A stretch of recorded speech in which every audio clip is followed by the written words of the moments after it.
결혼 후에 내 옆에 이 사람이 어떻게 변할지 미리 알 수 있는 방법이 있는데요. 연애할 땐 안 그랬는데 결혼하고 변했다 싶은 분들 있으시죠? 아직 결혼을 하지 않으신 분들도 꼭 들으셔야 합니다. 지금 내 옆에 있는 이 사람이 결혼 후에는 과연 어떤 모습을 드러낼지 알려드리겠습니다. 사실 이건 나에게 있어서 애초에 이런 성향을 가진 사람이 들어오도록 되어 있기 때문일 수 있습니다. 오늘은 12운성의 인종법에 대해서 말씀을 드릴 건데요. 특히 오늘 영상 끝부분에는 더 소름 돋는 이야기도 공개하겠습니다. 왜 내가 잘 나면 남편이 길을 못 펴는지, 왜 두 사람이 동시에 잘 나갈 순 없는지 오늘 그 소름 돋는 비밀을 다 풀어드릴게요.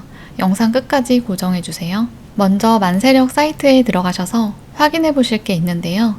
내 일지를 확인해 보시면 됩니다. 이 일지에 내 배우자의 글자를 끌어와서 대입해 볼 건데요. 이것을 12운성을 보는 방법 중 하나인 인종법이라고 합니다. 여자분들은 내 일간에 맞는 정관 글자를, 남자분들은 정제 글자를 찾아서 내 일지에 있는 글자에 대입을 해서 12운성으로 어떤 것에 해당하는지 보시면 됩니다. 먼저 내 사주에 있는 배우자 글자를 찾는 건데요. 여자 사주에서는 정관, 남자 사주에서는 정제가 그 글자에 해당합니다. 만약에 내가 태어난 날의 천간인 일간이 정화인 여자분이라면 나의 남편을 뜻하는 정관 글자는 임수입니다. 그리고 내 배우자 글자를 찾았다면 이제 일지가 어떤 건지 확인해 보시면 됩니다. 내가 만약 정미일주라면 내 일지는 미토가 되는 건데요. 이제 두 글자가 만나는 지점을 12운성 표에서 찾으시면 끝입니다. 정화일간의 남편 글자인 임수를 내 일지 미토에 대입을 해볼게요. 12운성 표에서 임수와 미토가 만나는 지점을 보시면 되는데요. 그럼 임수는 일지 미토 글자에서 12운성으로 양이 되는 건데요. 그럼 내 남편은 결혼 후에 이 양지의 모습인 거고 내가 뭔가 보살피고 돌봐주면서 뭔가를 챙겨줘야 되는 그런 모습을 보이게 됩니다. 12운성 총 12가지의 모습이 나오는데요. 먼저 걸록은 책임감과 경제관념이 투철한 자수성가형인데요. 뭔가 흔들리지 않는 대들보처럼 가정의 안정을 가져다 줍니다. 늘 올바른 길로 가려고 하고 모범생 같은 모습이나 완벽주의자라서 믿음직스럽지만 가끔은 너무 FM대로만 하려고 해서 조금은 융통성이 부족해 보일 수도 있는 그런 배우자의 모습입니다. 제왕 글자는 카리스마 넘치는 보스와 같은 기질을 가졌습니다. 사회적으로 능력이 최고지만 권력욕도 강해서 굉장히 힘이 강합니다. 또 집에서도 대장이기 때문에 내가 조금은 져주는 지혜가 필요합니다. 또 모든 의사결정을 자기가 주도해야 직성이 풀리는 스타일이라 우리 대장님이 최고라고 기만 살려주시면 알아서 황금알을 물어오는 거위가 되는 분들이기도 합니다. 쇠지는 12운성에서 쇠는 인생의 가장 화려한 정점인 제왕을 막 지나온 상태인데요.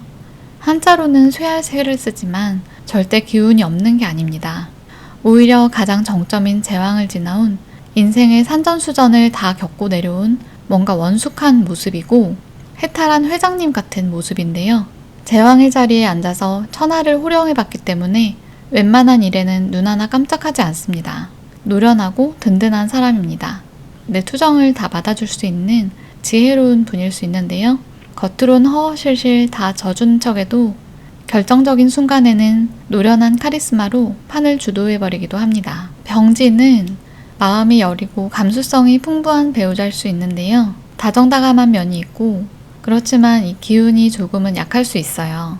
그래서 자꾸 챙겨주고 싶게 만들고 그런 묘한 매력이 있는 배우자입니다. 내가 따뜻하게 안아주고 왠지 보살펴줘야 될 것 같은 그런 애틋한 모습일 수 있습니다. 사지는 활동적으로 나서기보다는 가만히 생각하고 연구하고 공부하기 좋아하는 스타일의 배우자입니다. 무엇보다 대화와 정신적인 교감이 중요한 분들인데요. 몸은 좀 게을러 보일지 몰라도 머릿속은 누구보다도 바쁜 전문가 타입입니다. 정신적인 영역이 발달되어 있고 이런 배우자는 이분들만의 전문적인 영역이나 혼자만의 시간을 존중해 주셔야지 부부관계가 잘 유지될 수 있습니다. 12운성에서 묘는 모든 것을 창고에 모아두려는 꼼꼼한 분일 수 있는데요. 집순이나 집돌이가 많고 정적인 에너지를 쓰는 타입입니다. 뭔가 혼자 동굴에 들어가 있는 듯한 느낌인데요.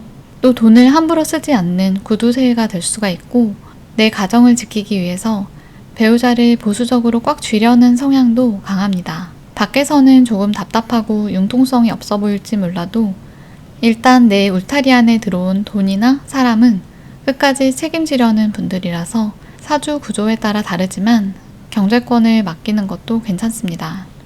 절은 맺고 끊음이 칼 같은 자유로운 영혼입니다.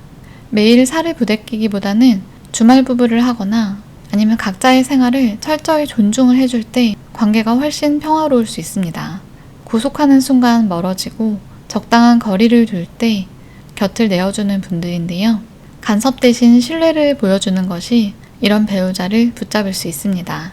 12운성에서 태는 세상 물정 모르는 순수한 사람일 수 있는데요. 뭔가 몽상가 같은 사람이고 세상에 때가 묻지 않은 모습으로 나도 모르게 챙겨주고 싶은 그런 보호 본능을 자극하는 사람인데요.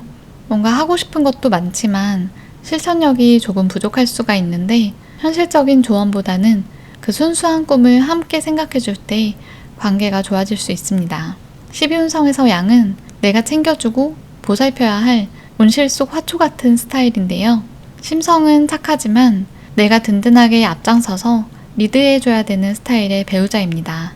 갈등이나 큰 소리를 세상에서 제일 싫어하는 평화주의자들인데요. 비판보다는 끊임없는 칭찬과 우쭈쭈를 먹고 자랄 때 집안을 세상에서 가장 따뜻한 낙원으로 만들어줍니다. 장생 글자는 사랑을 듬뿍 받은 막내 같은 사람인데요. 구김살 없이 맑고 주변의 도움도 많이 받아서 나에게 사랑스러운 조력자가 되어주는데요. 존재 자체가 집안의 비타민이라 배우자가 이런 모습이라면 나까지 세상이 밝게 보이고 주변에 도와주는 사람이 늘 있는 그런 신기한 경험을 하게 될 수도 있어요. 목욕에 해당한다면 멋쟁이 배우자인데요. 매력이 넘치고 늘 인기가 많은 배우자입니다. 어딜 가나 시선을 끄는 타고난 인싸일 수 있는데요.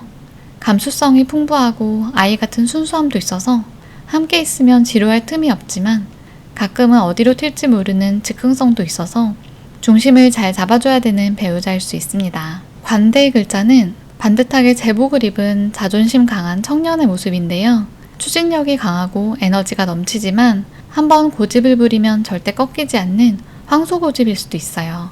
그래서 가끔은 부부싸움이 날 수도 있습니다. 이분들은 마음속에 내가 제일 잘났다는 생각을 품고 사는 그런 열정적인 분들이어서 이런 기세를 꺾으려 하기보다는 그런 당당한 모습 자체를 인정해주는 게 관계 유지의 핵심입니다. 여기까지 내 배우자의 모습을 확인할 수 있었는데요. 지금부터가 진짜 깊이 있는 비밀이 숨어 있습니다.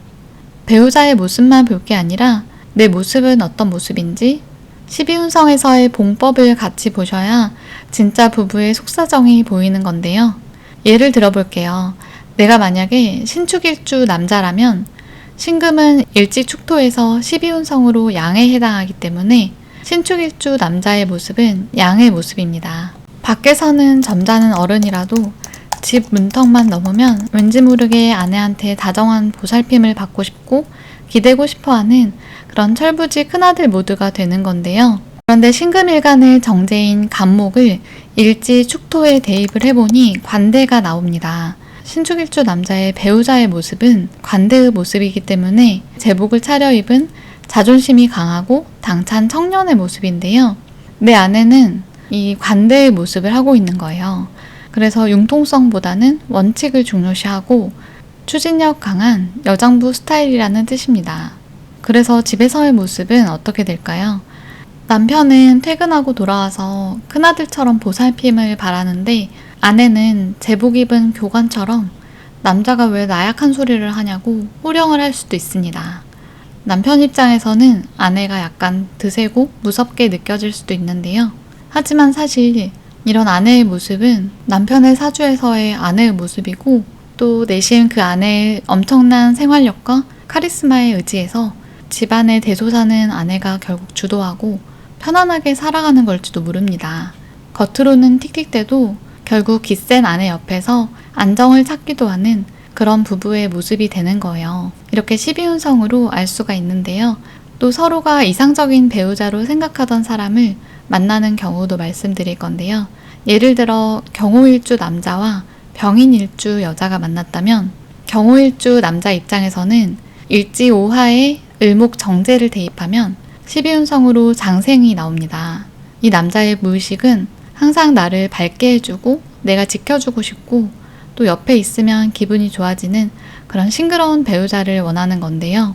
그런데 병인일주 안에는 자기 일간 병화를 일지인목에 대입하면 그 자체가 장생인 사람입니다. 이 여자는 굳이 노력하지 않아도 태생적으로 남편이 원하던 그 장생의 아우라를 풍기는 건데요. 남편 입장에서는 결혼하고 싶었던 그런 여자인 거죠. 또 병인일주 아내 입장에서는 남편인 정관계수를 일지인목에 대입하면 목욕이 나오는데요. 이 아내분은 남편이 너무 진지하거나 엄격하기보다는 어딜 가나 눈에 띄고 좀 매력이 넘치는 그런 리더십 있는 인싸 같은 남자이길 바랍니다.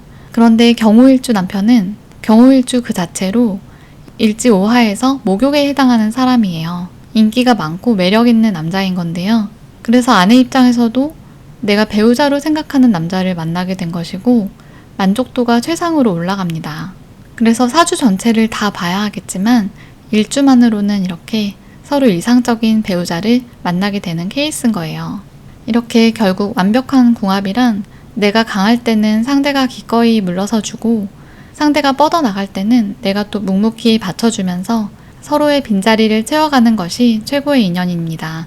또 지금 내 배우자가 집에서 길을 못 펴고 누워만 있다면 내가 이 집에서 기운이 너무 강해서 저 사람이 밸런스를 맞추느라 자기를 낮추고 있는 거구나 하고 한번 생각의 관점을 전환해 보시는 것도 좋을 거예요. 상대를 탓하기 전에 나를 먼저 돌아보는 것이 중요합니다.